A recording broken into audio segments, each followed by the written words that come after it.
Hey, folks, this is Lonzo, the Godfather of West Coast Hip Hop, live with my man on the phone in the dugout, the glorious, the illustrious Dr. Dre. What's up, Doc?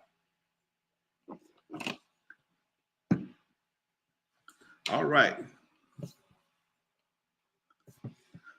Hey, okay.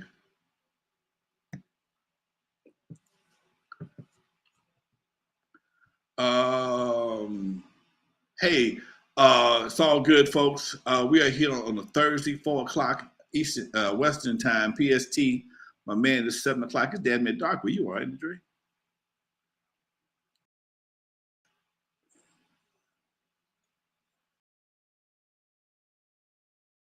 Okay.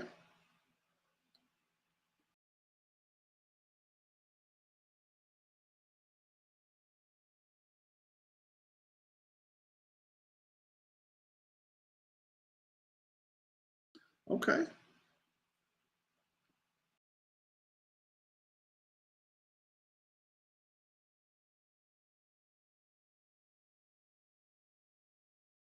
I wonder where he got it from. I wonder where he got it from.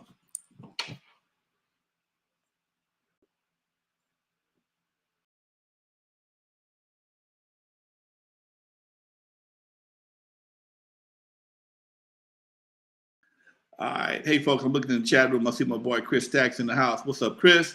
Marlon, another Gemini. What's up, Marlon? I got your invitation, Doc. I probably won't be able to come to SAC for that party, but I know it's going to be off the chain. I thought it was 3 people in there. Marlon, Cozy, Stacks. So somebody else is it. Who was that? Somebody just said they saw me on, Spine Tick said they saw me on Soren Bacon. Thank you for joining the set, Doc. Thank you for joining. Come on in, and we're gonna drop some new knowledge on you. I do this twice a week. I do this right here with my man, Dr. Dre, Legendary Connects, East meets West, talking about the shit that goes on in the niggaverse and things in between. And then on Tuesday, I'm live with my boy, Dusty Vision. We talk about the same thing, only from a West Coast perspective only. And in the house, looks like her internet bill has been paid by her sugar daddy. Miss Bernadette, what's up, baby? What's up? Hey. You moving pretty good. So over there, you must have been you must got that spectrum upgrade, huh? Y'all so bad. Where Dre? Huh? Dre here? Y'all so bad. He is in the house. Can you hear him? No. Oh, okay. Hold on. Let me put him on. I made him. He wasn't on. There you go. Say it again, Dre. I said it's a beautiful day in the neighborhood. Hello, Bernadette. We're live, Hello, folks. Dr. Dre. You got big ass hand out the way of the camera. Girl, you're supposed to do that shit before you come on live. Got your hand on it. I got your fingerprint down there. Anyway, folks, you're live with Lonzo joining us, Miss Bernadette. What we got for us, Miss Bernadette? I found out that this month is National Mental Health Awareness Month, and it's also Take Care of Yourself, Love Yourself Rose Month. Okay, and that's why she was touching the camera. Anyway, doggone it, it's masturbating month. Doggone it, y'all make me say it. What? It's National Masturbation Month. Bullshit. No, she's still correct. She's definitely correct. It's Jack on my y'all bullshit. Y'all bullshit. Y'all bullshit. Y'all bullshitting me. Come on, man. I ain't never heard that before in my life. I've been around for a long time. I have never in my life heard of National Beach and Meat Month. And Sunday is the day, National Masturbation Day. Huh? Yeah. See, Dre know. Dre must know. I guess. Hey, he must for me. He must be a participant in the holiday spirit.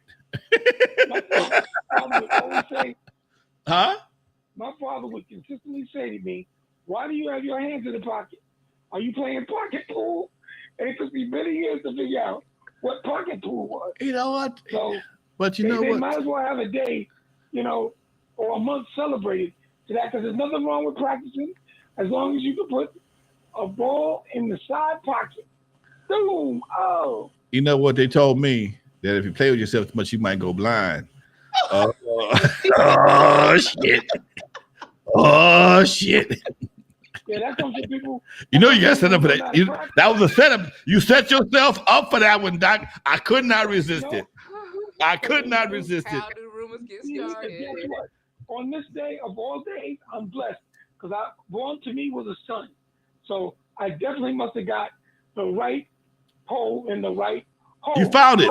Okay, you found it. You found it. Okay. You know what? Today also is the owner of the club, Jeffrey Harris. Today is his birthday. I was surrounded, dude. I've been surrounded by Geminis all my entire life. The owner of the Eve After Dark, he was a Gemini. The owner of Doodles, old man Deucey Williams, another Gemini.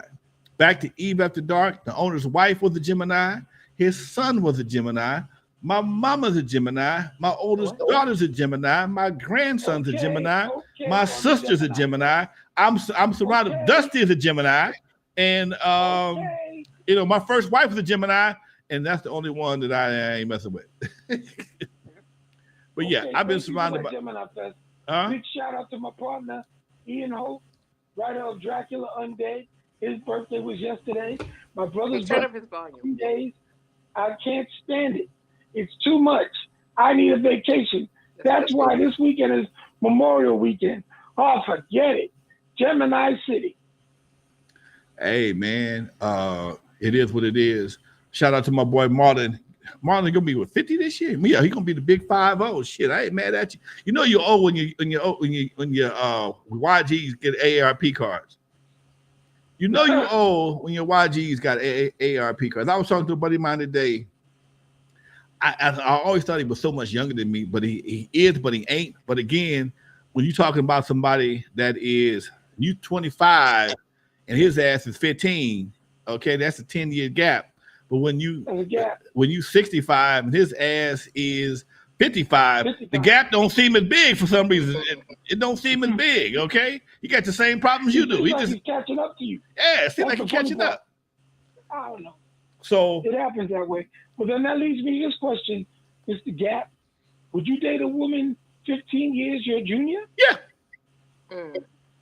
I don't know what we're gonna talk about, but we're gonna have some fun. Hold on. Let me fit. You got one side. Now, Bernadette, with women it's different. Lonzo, would you date a woman 15 years your senior? That sister gonna be 80. Hell no, Doc. I can't. We're 15, not 25. What?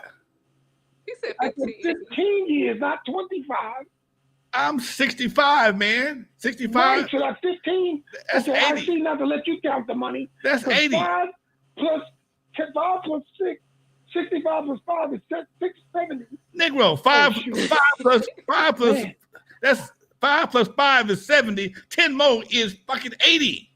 Okay. That's true, you're right, man. Don't let you count the money, okay? Don't let me count the money. Oh, damn.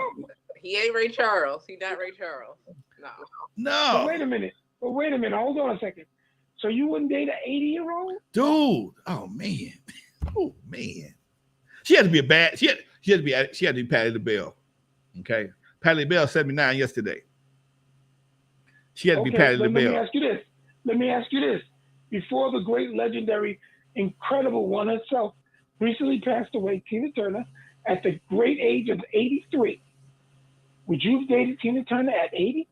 I don't know. She looked like the 80, man. I don't know. Wait, she was just on the news in 2019. I think she still had those legs. I had to see what shit. The whole bunch of there's a lot of shit between the head and the legs, man. It didn't take the legs, okay?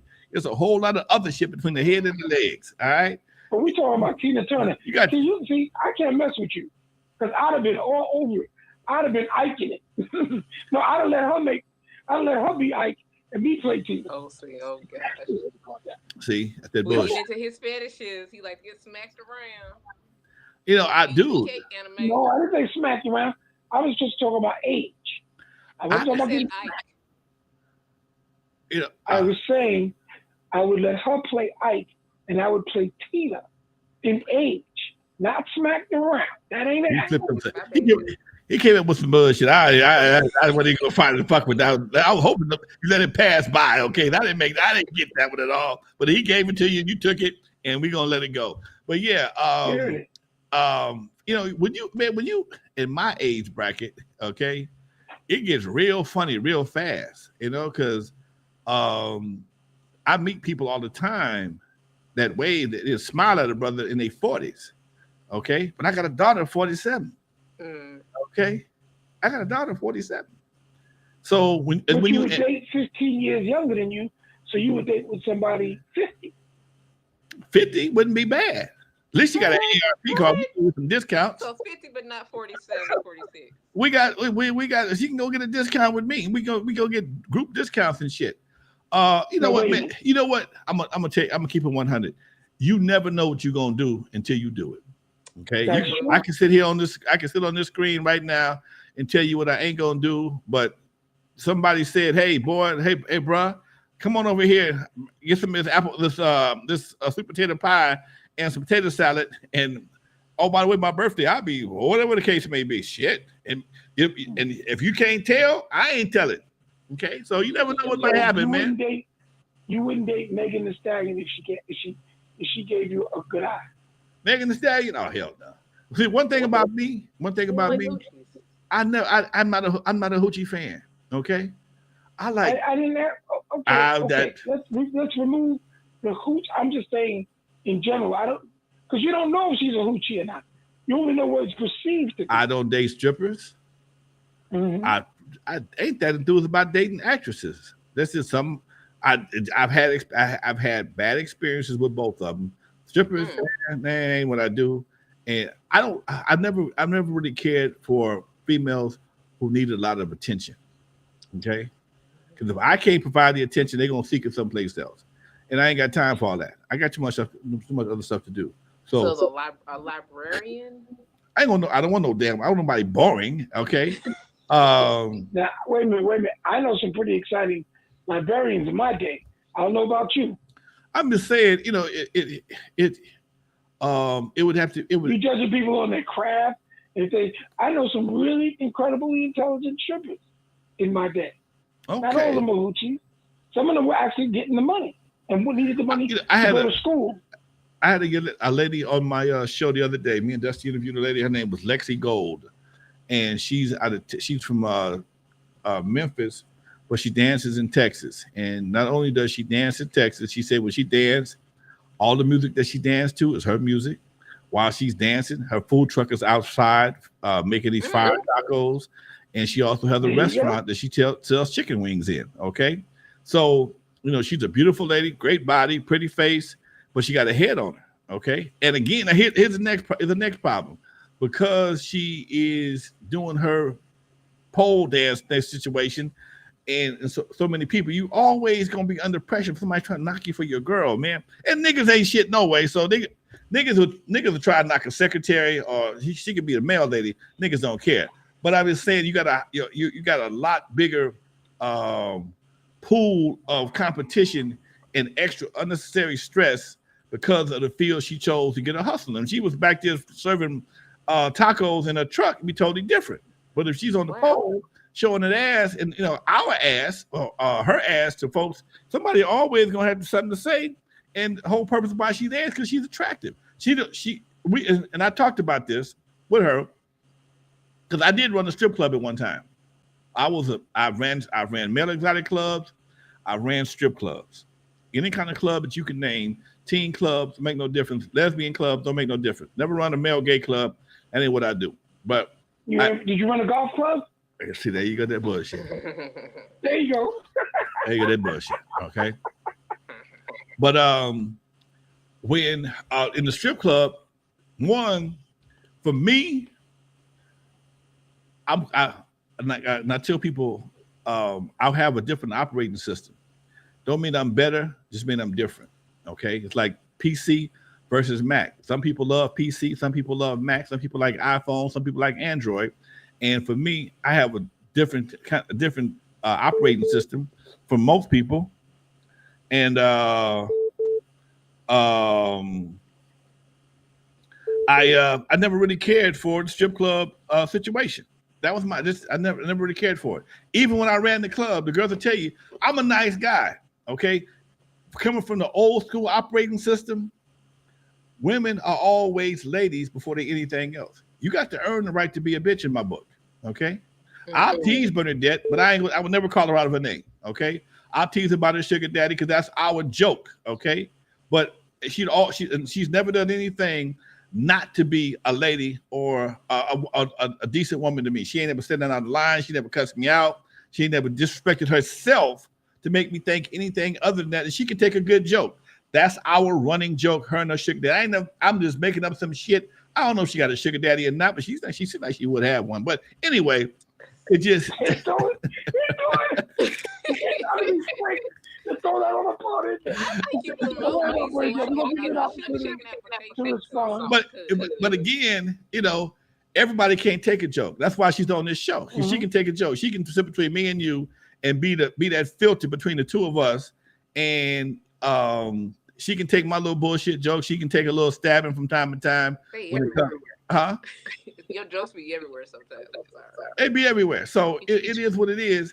But again, like some of the new guys with the new operating system, every woman's a whore bitch, and it's hard for you to become a lady. And I never thought that was right. I always like I tell them, I put every woman on the pedestal. Now, if you jump your ass off, you can't get back up. Jump your ass off, you can't get back up. Jump in the shark-infested waters. Don't be upset if you get bit. Don't be upset if you get bit. Okay, and that's old school. That's just me. I still wear hard sole shoes, man. I still go get my shoes shined once a month. I still do shit that a lot of cats, don't do no more. And maybe it's just in my old ass DNA. But hopefully, at some point in time, it could be a lesson for a youngster coming up. Hey, I'm gonna try something different. I'm gonna come out these Jordans and try something before my feet get messed up. That's something that people don't understand. When you wear tennis shoes too long, that shit has an effect on your damn feet. Okay, your feet will be looking like they webbed in about, huh? Your feet get wider. They get wider, and I'm gonna tell you perfect example. Go to the Arsenio Hall Eazy-E interview. Eazy-E comes out on the Arsenio Hall show wearing a robe with no shoes on. Okay. Eazy-E gets so comfortable on the Arsenio Hall show, he puts his feet up on the ottoman right there in the front. When he put his feet on the ottoman, the camera pans to his feet. And Arsenio Hall started laughing, and immediately Eazy knew what he was laughing at.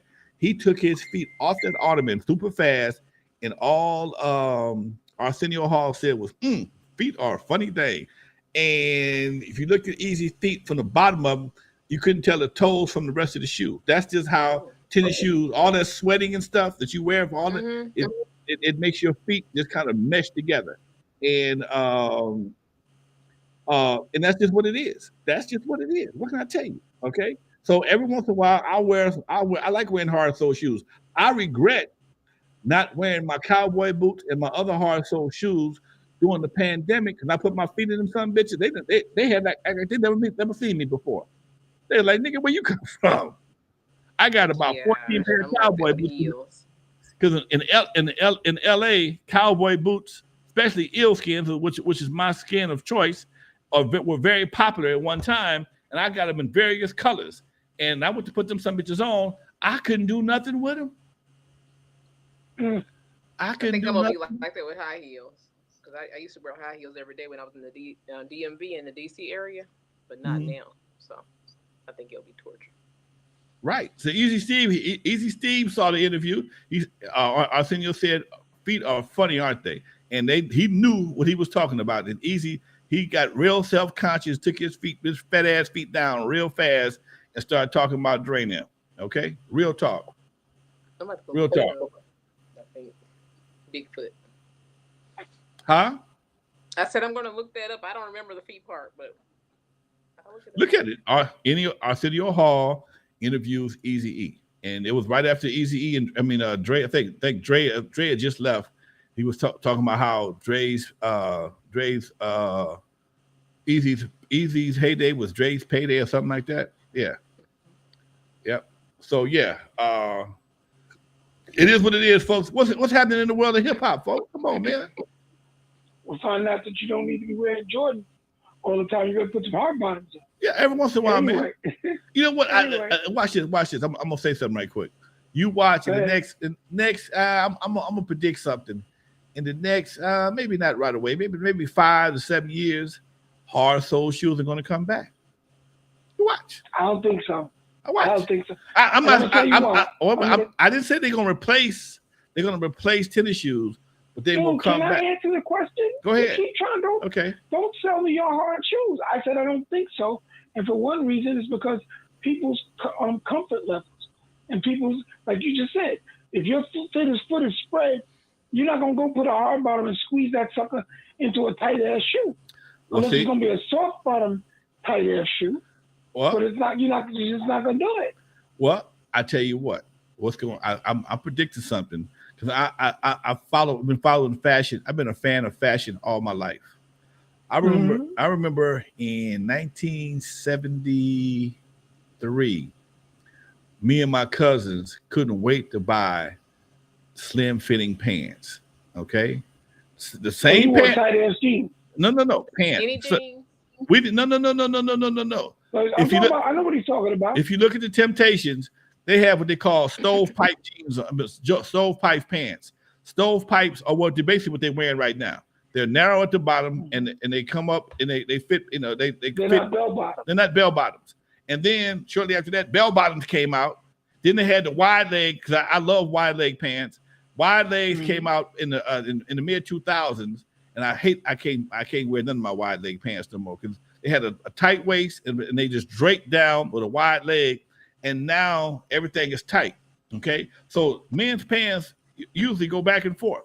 Okay, they usually go back. Styles go back and forth, and at some point in time, somebody gonna cut a deal with probably Stacey Adams or one of the other shoemakers and start making some shoes, some hard sole shoes, or maybe not so hard sole shoes, maybe dress top shoes with soft soles. Okay? That's what I just said. Okay. I said I don't think you're ever going to get the hard bottom again. Well, people, because of the way go ahead. Stop. Because the way people. Oh, he gonna cut me out. He's Gonna check me. Because you've been speaking for 45 Go minutes. ahead, goddammit. Go ahead. And we're going. Look who talking shit. Okay. I'm gonna shut up. Go ahead. Ain't nobody mad at you in your eel boots, your cowboy boots. All that stuff is hot. They don't know that. But I said the only reason I don't think dudes are going to go back to that because people move a lot differently and don't, won't feel comfortable wearing those things like that. I used to wear boots all the time when I rode my motorcycle because I tried to be cool and wear sneakers on a motorcycle. That's a crazy move to make. When you burn your cam because the boot's not covering it, that ends that sneaker up here. So I don't know about what cats do out there, but if you ride some real between the bikes I rode that have those pipes on the side, you need a pair of boots, not no freaking sneaker. That sneaker you hit, and that's your skin. Nah, not doing sizzling, it. Just sizzling. Not doing it. So yeah, I know what you mean. Hard bottoms is okay, but I think in today's world, the way people move, I don't think they're ever going to go back to those hard bottoms that we grew up on. I think that if you can get a man to wear a dress, wear pink, wear flowers, and all this other shit, you're gonna put him back in hard rubber shoes. Okay? Because look, at some point you almost have to pivot to be different because you got tennis shoes have come in every color in the rainbow and did everything from Kanye got them big ass Mario boots he been pushing for the last. I saw some bitches on Sloss the other day. I'm going down Sloss and they selling Mario boots. Okay, the big red ones he was wearing. Okay, that's what they call them, okey dokes. No, I'm just saying people fall for the okey doke. Yeah, people fall for the okey doke, and it's just what it do. And what's going to happen also, when you go to different parts of the country, like you go to Chicago, shit, tennis shoes are not. The grown men don't wear tennis shoes. We talking to New York with them Timberlands too, Dre. Huh? Right? Them Timberlands they have in New York, right? In DC. But no, hold on, because God brings it. No, I think it's like you were just saying, Lonzo, it's where you are in the country. In Chicago, it's a little different that because of weather. Again, your footwear is based on your weather. So if your footwear, if you got a very cold state or a cold region, you're not going to wear sneakers all the time because if they get wet, you're going to have a wet foot. So you're going to put something hard on to protect your feet from that dampness, whether it be snow, rain, sleet, you name it. But if you got good weather or weather like you got desert weather, wearing a sneaker is cool. Now, if you want to talk about Jordans that were tight and were based on damn near a hard bottom, I forgot the number they were called, but those Olympic ones where they had the patent leather from the toe to the back, that when you slipped your foot in there, those things was tight if you had a wide foot. Mm. And they were designed like that purposely, the way he wore the sneakers. So it's, again, people deal in creature comfort now. The reason we wore hard bottoms growing up, Alonzo, we went to church on Sundays, and you wasn't trying to walk in there with a pair of Converse All-Stars on your feet. When I came up in Compton, if you wore tennis shoes 3 days in a row, you were deemed a tennis shoe pimp. And that was just shy of being a gay. That was the worst thing you could be, the tennis shoe pimp. We would actually play football in Stacey Adams and basketball too. And you better not step on. Basketball, Stacey Adams. Yeah. We had. But I'm trying to understand something. Why do y'all call sneakers tennis shoes? Now there are tennis sneakers. Why y'all call them sneakers? Sneakers. We never. Because that's what it said on the side of the box. Okay, what box you was reading? We told you. We call them tennis shoes. Okay, because we. Okay, I'm just trying to figure out that commonality of what they're called because, like I said, when we were growing up with that, it was Keds. Converse All-Stars was like the ranking number one thing. I'm talking about the not the leather ones, the All-Stars, and there was the white and the black. And if you were lucky, you could find a pair of blue ones. But then they started dropping red, greens, and all different other colors to go with it. But the common one were white or black. Now, and believe me, you're talking to a young man who worked at Kenny Shoes in Compton for about 2 years, slinging every color of the rainbow. I remember distinctively when Converse came out with the colors. We almost had to give away the orange and the green because nobody wanted them. All we could sell was black, white, and the red ones. Yeah, that's what you said. The common ones were black and white. And then I tell you something else was crazy. I remember when jellies first came out. The jellies first came out. We got a shipment of jellies in Compton. Jellies were so cheap. They didn't put them in boxes. They just tied them together like they did back when I was a kid, put them on the rack. And we had a pile, literally a pile of jellies in the stock room. And we couldn't give them away. For about 6-7 months. All of a sudden, somebody discovered jellies was comfortable. And man, that pile of jellies disappeared so goddamn fast that we had to go get another shipment to fill orders because we couldn't fill no more orders because we gave ours away. And the people started coming to Compton looking for them. And they wasn't like maybe $3 or $4 or some shit like that. But they just was a cheap ass shoe. And and then they came in colors and that just made it even worse. And it was just amazing how fast something went from being obscure to being the shit and back to being obscure again. What do y'all think about women with the vice president did sneakers with dresses? I ain't never like that. I'm sorry. I ain't never like that. That was being political. Right. She was trying to be but political. I'm saying it's still as outside of her. I shouldn't use her. We the only no, but that move she did was a political. That wasn't like, oh, I wear those. She was trying to show, oh, I'm still down with the people. Right. Nah, that look. Come on, you look like you were reaching. Right. Yeah, you're the vice president. Run for vice president. You got a pair of Chuck Taylors on. No, babe. My partner politics in there. My partner was a senator, and he did try that. I'm like, dude, I don't know about them Chuck Taylors.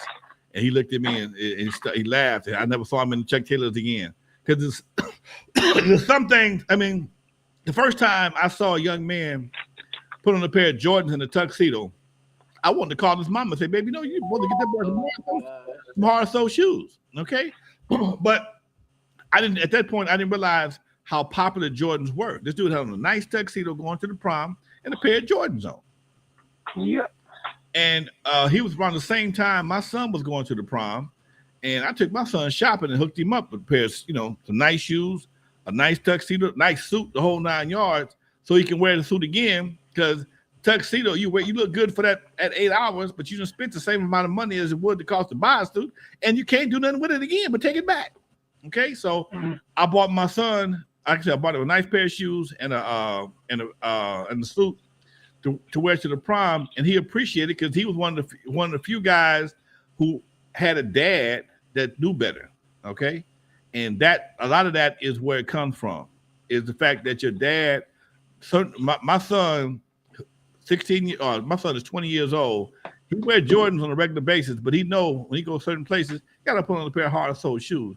It just you take yourself out of a certain arena. When I go to a business meeting, excuse me, Mom, I'm choking. Hold on there.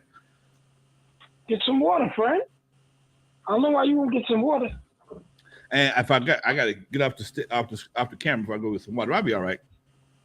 But I tell people all the time, it was funny, man. I'm gonna tell this quick story to y'all. When I was first left the club, first of all, I got a hell of a wardrobe. Okay, you ain't seen it on this camera because I usually just get out of bed and do what I do around the house. But I got a pretty deep wardrobe. Working at a nightclub, I love shirts and shoes are my favorite things. I got both shirts and shoes. Probably got more shoes than the average woman. Probably about 100 pair of shoes. No bullshit. Most of them hard soled. Few of them tennis shoes, but for the most part, that's my thing. So I'm hanging out with the hip hop folks, and I'm figuring I'm gonna put on some jeans and a hoodie. I did not feel right. Okay, I'm in a hip hop crowd, but I got on a hoodie and my tennis shoes and my jeans, and I'm not feeling right. So a few weeks later, I had to go to another event, and I had on a suit. Nothing special, no tie, nothing, just a suit, pair of pants, a dress coat, a dress jacket, and a pair of hard-soled shoes. I had to leave there, stop by a hip-hop event. When I walked in there, I felt totally different. I felt much better, and I was acknowledged differently by the people some of the same guys that was there at the first event, but because I got on this suit, I felt different. I looked different. I looked and I felt different. And I was talking to my buddy about that. He says, you got to understand something, man. You the Godfather. You can't wear a uniform of everybody else. You've earned the right to wear something different. It's like a general wearing army fatigues. Okay, you may wear fatigues, but you got your bars on and whatever. So anyway, he made me understand why I felt different, why I felt better, and why I was treated different by the front. All the Godfathers here. Not that I was going for that admiration, but it just the response was totally different. When a cop pull you over and you got on the suit versus a pair of tennis shoes, you probably ain't got to get out of the car. I've experienced that many a time. You get treated like a regular citizen. May I jump in? Go right ahead. Okay. First, based on what I've done in my lifetime and the blessings that I've had, I've been a very fashion conscious person. And people say that about me, man, Dre, you always wear so-and-so. Where do you get your clothes from? Because when I was on your MTV Raps, you would have thought we were getting tons and tons of clothes thrown at us. But Ed would get a lot of clothes. I get like 2 shirts. Like, oh, Dre, we don't know your size. Oh, this won't fit you. So I used to have to go buy the clothes I wore on Yo. So when we started wearing button-up shirts with collars, I started doing that because I felt that was cool to do. And it was just different. I always felt the one thing that I loved about being a part of rap music and hip-hop, you create your fashion place. Yeah. And if you're comfortable in that fashion place, wear it. I wear shirts and ties, and I make no shortcomings of it. And didn't care because that's what I wanted to wear. And it could be at this most, sweaty, jumping up and down hip-hop place. It would be, damn, why you got on a shirt and tie? Felt like it. And then you get certain looks from it like, oh, man, well, no, that's Drake. He ain't out of place. What's he know that we don't know? It's not that. It's that the purpose of it was that was what hip-hop clothing and dress was always about. It was about wherever you are, whatever you feel, express yourself based on what you put on your back and on your feet. And we were just lucky because, as I said, when we were doing the show, Jordans wasn't like the thing, but we wore them because we thought they were the coolest thing. And that's when we come in red and black. And we got lucky because Starter picked up on it with us, and they gave us starter jackets and gave us certain clothes, and we wore the stuff that was affordable to us.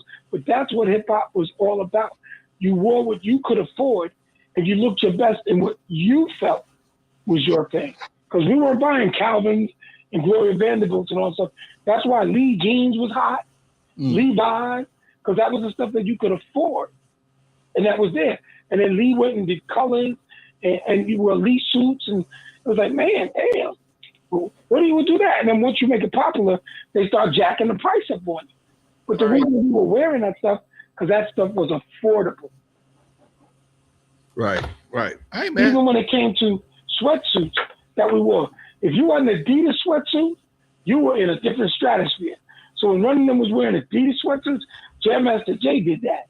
But the average guy on the block wasn't wearing Adidas sweatsuits. You were wearing the sweatsuit off the rack that happened not be the right color, and you hope you could match a good pair of Converses or Pro Keds or whatever sneaker you could afford. That was it. All that stuff was done for comfortability. So Adidas then became the standard, and then Nike wasn't even the game at the time. Right. What about for comfort? I tried when overalls was kind of popular. I liked overalls. I did too. One time I went to the airport shortly after 9/11 in overalls. They said, "Ma'am, go over here because overalls has all those buttons and buckles and everything." And so when I went through security, I just set it off. But it was convenient because I had a 1-year-old with me.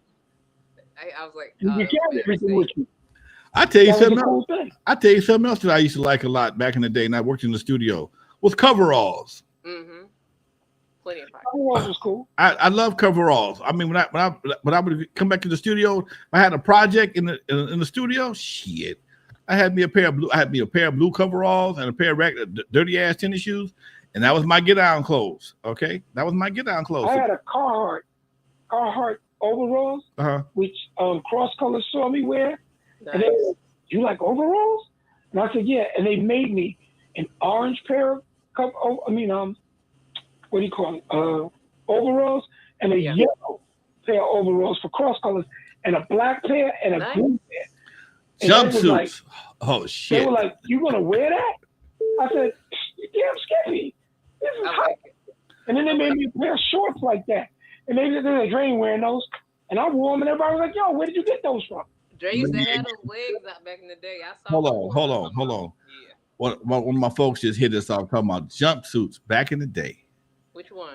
Well, see, I grew up in the Eleganza days. Okay, in the Eleganza. You don't know about Eleganza. You know about Eleganza. Mm-hmm. In Jet and Ebony magazine, jumpsuit. Oh shit, that was man. If you had a jumpsuit back then, you get a jumpsuit like $15, $16 at the men's store, and even then that was a lot of money. But boy, you were so cool if you had a jumpsuit on. Now wait a minute. Did you get those what do you call it shirts back in the day too? What? Those silk type shirts. You damn right I do. I got some of them now. You know what I'm talking about? Yeah. You damn right I do. I got some of them now. You can get 2 for $10. Look. And they be print. You can get either solid colors, prints. If you got stripes, you go stripe down, but not horizontal. No. Vertical, not horizontal. Right. If you did horizontal, you get big. That you make people look. Make people dizzy. Shit. Here in LA, I live about 5 miles, maybe 10 miles from downtown LA. Okay. Mm-hmm.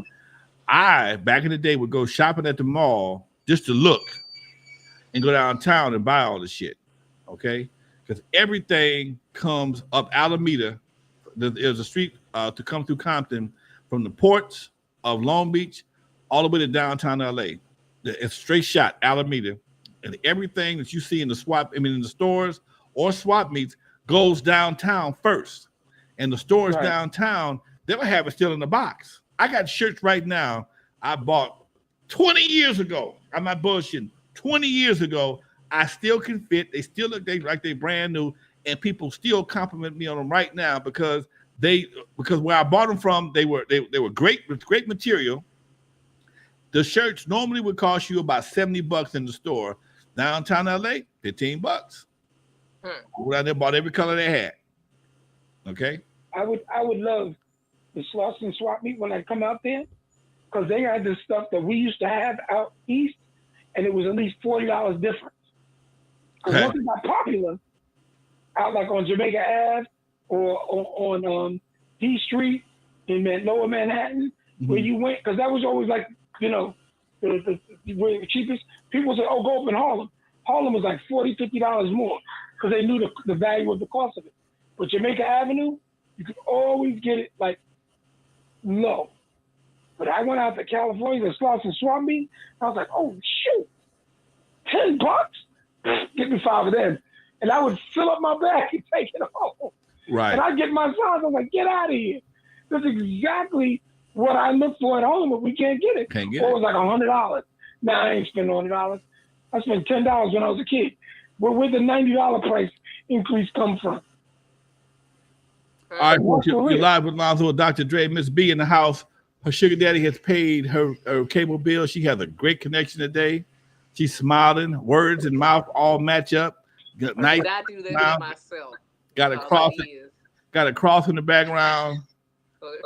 I ain't gonna clown the cross. I gotta See, now I'm gonna stop my sentence. Since you said the cross is back there, I'm not gonna remind us what month it is. I'm gonna be good. Yeah, you and is that what that cross is for?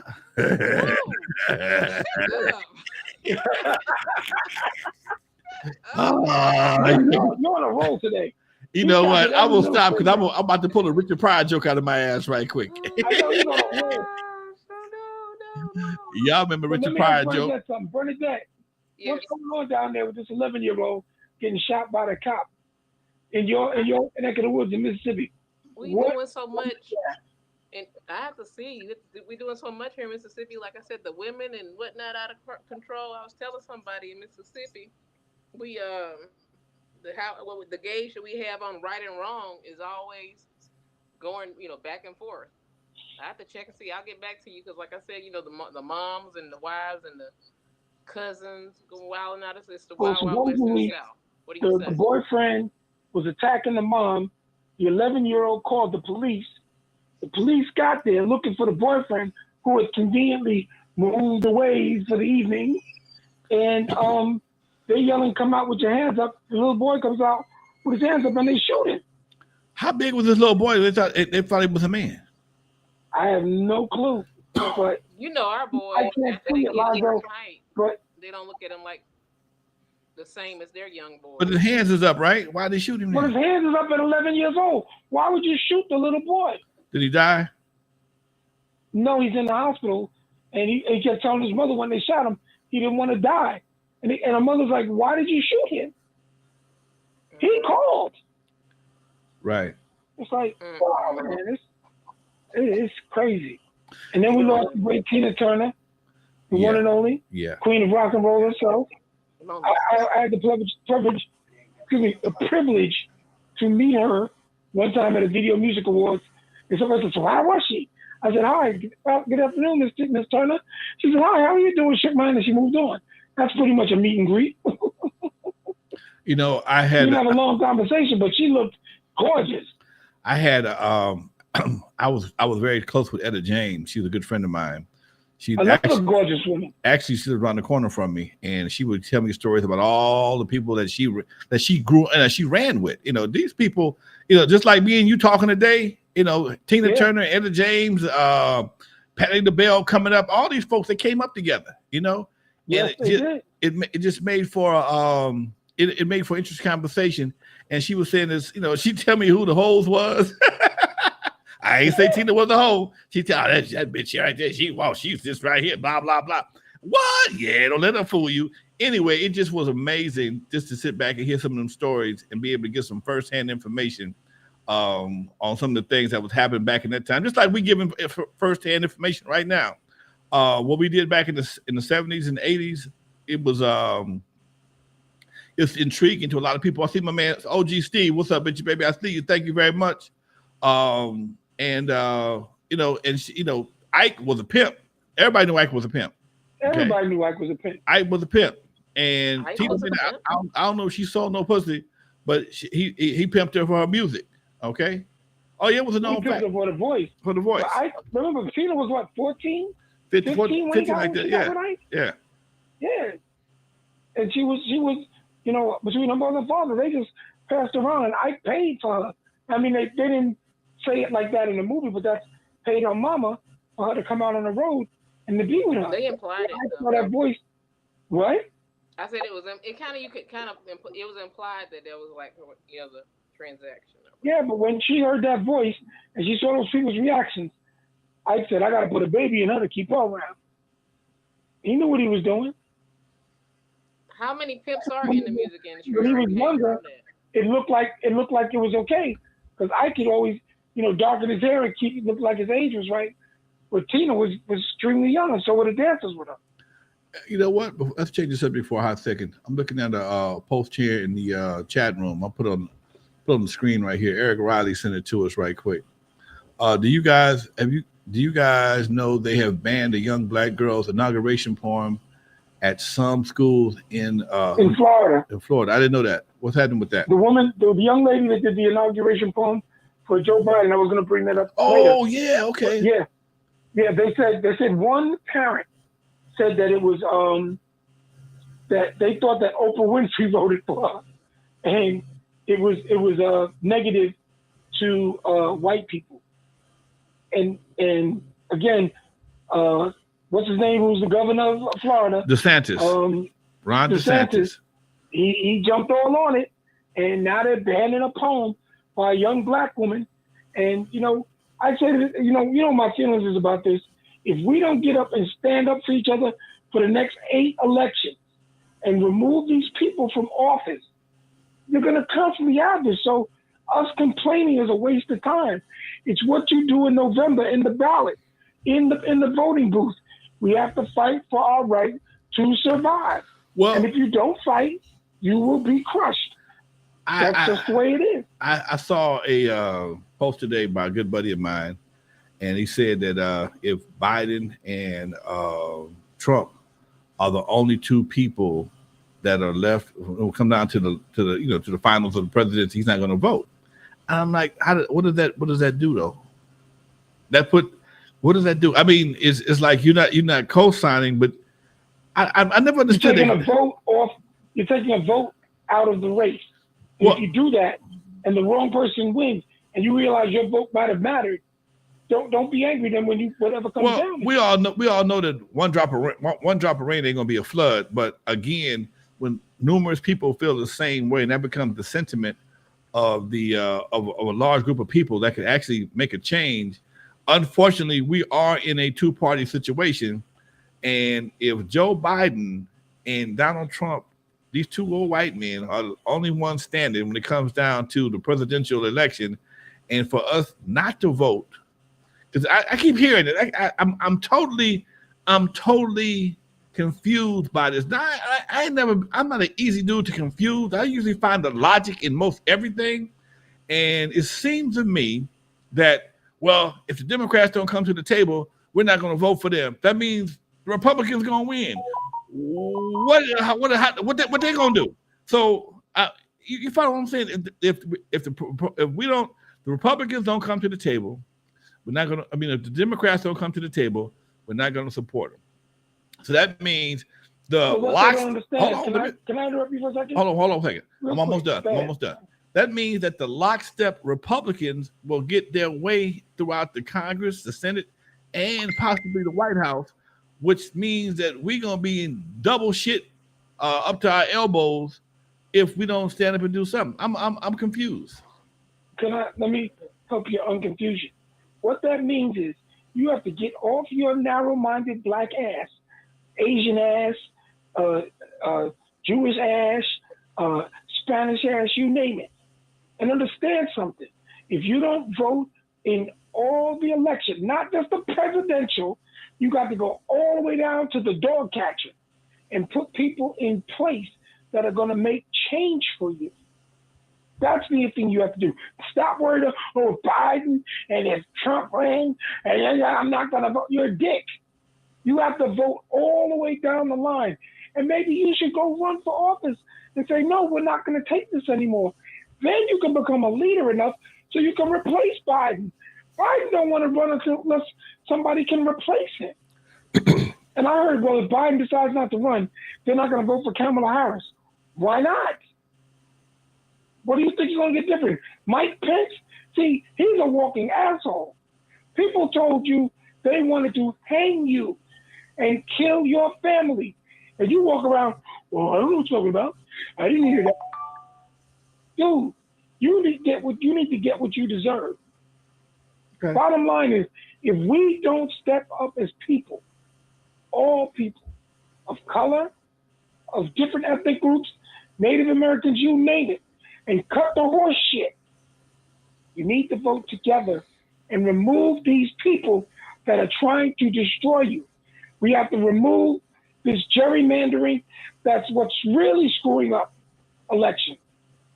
Because you set up permanent Republican districts to win. Tim Scott from South Carolina, another walking asshole. Oh, yeah. Nikki Haley, a real walking asshole. Because you felt your parents came from India and you decided you're holier than being black. Well, let me invite you to the white majority supremacy party, and they'll tell you exactly what color you are.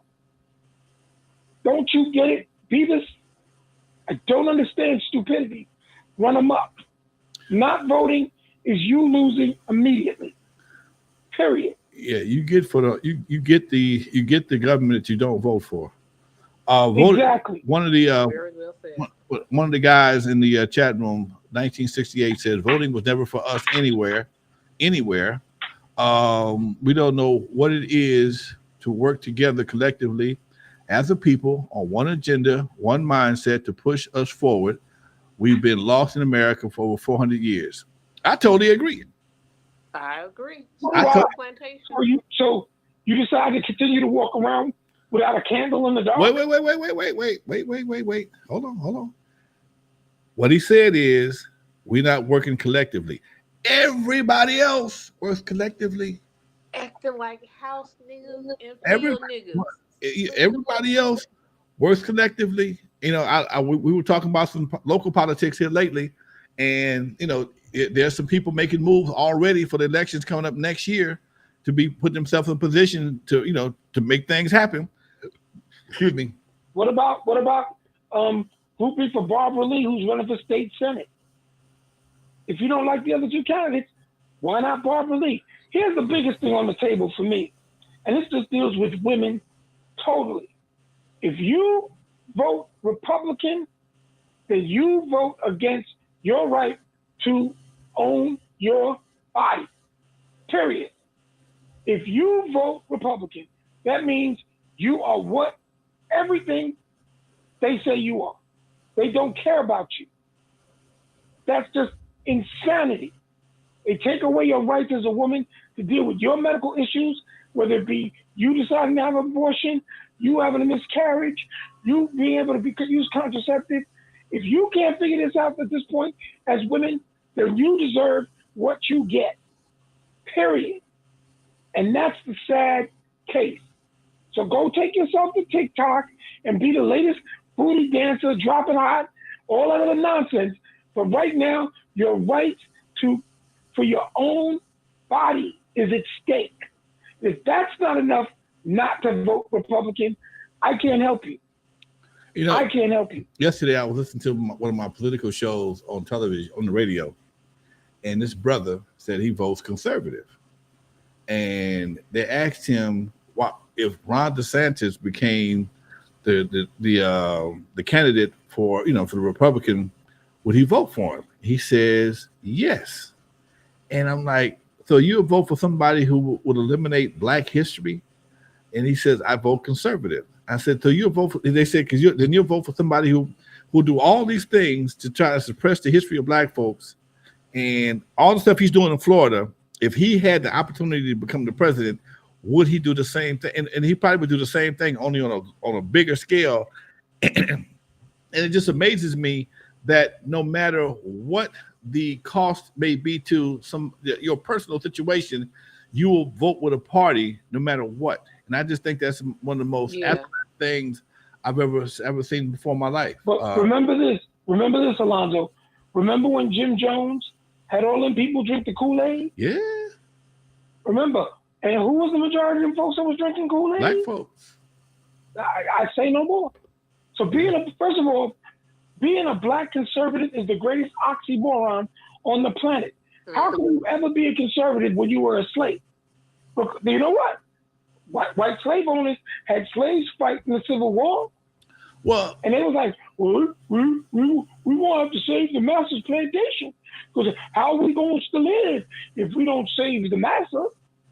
So all we're doing is modern day slavery.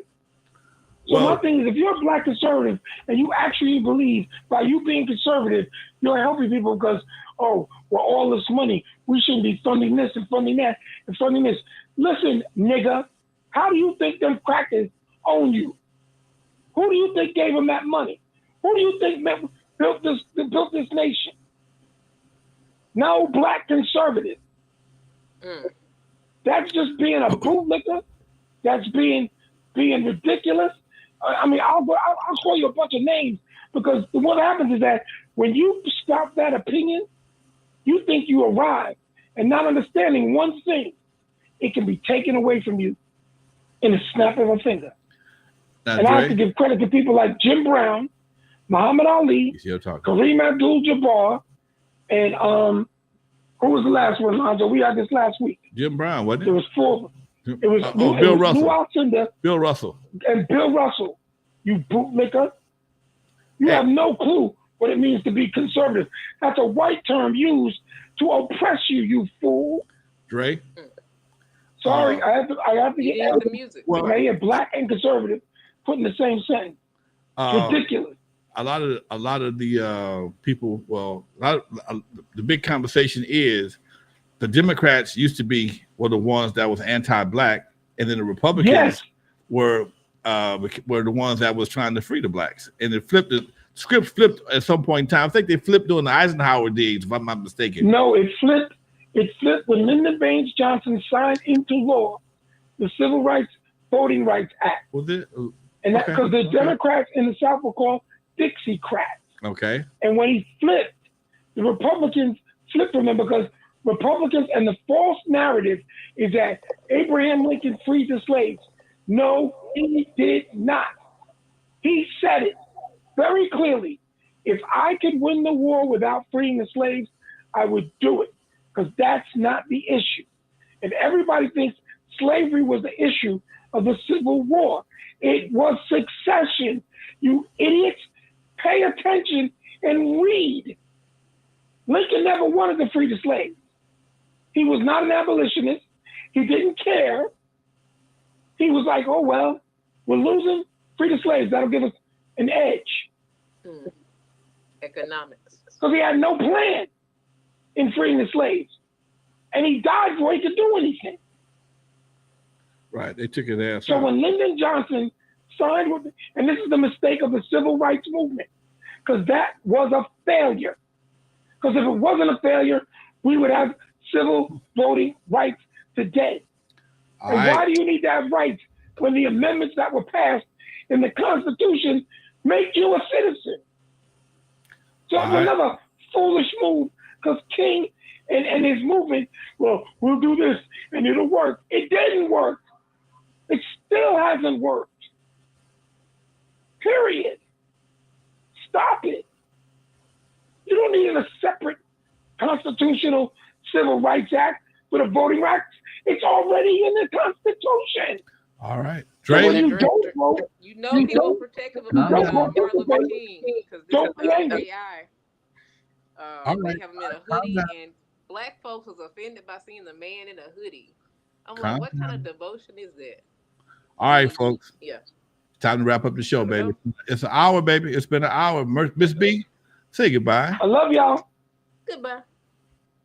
All right, folks, you're live with Lonzo and Dr. Dre. Miss B, every time we get a chance to, every Thursday, folks, from 4 to 5 PST, from 4 to 7 Eastern time. Thanks for everybody for stepping through the chat room. Thanks for everybody who dropped a little something in the super chat. In the meantime, folks, this is Lonzo Dre. Say goodbye. I love everybody. Goodbye. We'll see you next week. Because All right, as we change, we love you. Thanks for dropping all the information in the chat room, folks. Much love to everybody. Peace. We're out of here.